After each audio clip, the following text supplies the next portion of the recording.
Chef Freddy here from Fantasy Springs with my tip of the week. Today we're going to make spaghetti alla Norma. To start this dish, you're going to need extra virgin olive oil and a little more than you'd probably like to use. You want a good, maybe an eighth of an inch, quarter of an inch deep in a nice sized skillet. We're going to just flavor this oil with a little garlic. As soon as that turns golden brown, we're going to remove it. This is just beginning to layer the flavors. You want to take about 5 or 6 medium-sized zucchinis and cut them into about a little less than a quarter of an inch thick coins. See, I'll show you. Right about that thick. We've scented our olive oil with the garlic. Some nice flavor in there. We're going to get that out of there before it turns bitter. In they go.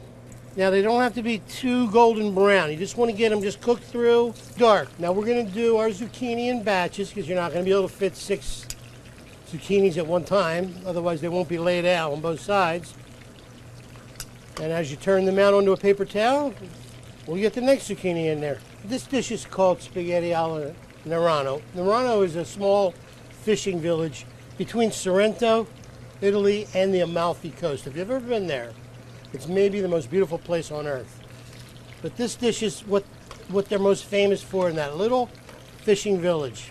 Now, what makes this sauce interesting is that from that zucchini that we all fried and set aside on paper towel, about a third of that, maybe almost a half of that, is going to be pureed with a little pasta cooking water. That's the base of the sauce. Let's get that into a blender. Pasta cooking water, a third of a cup to begin with. Now, depending on how much you want to make at a time, will depend on how much sauce you want to heat up.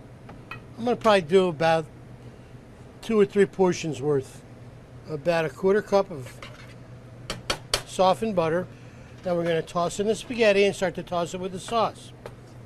I'm going to add some of the zucchini that we originally fried.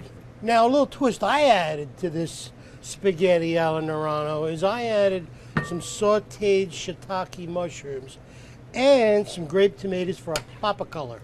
You want to add some Parmesan cheese, lower the heat, a little kosher salt, pepper mix. Before we serve, put a nice sprinkling of shaved basil. And there you have it, spaghetti alla Norma. I'm Chef Freddy from Fantasy Springs, and I'll see you next time. Forget about it.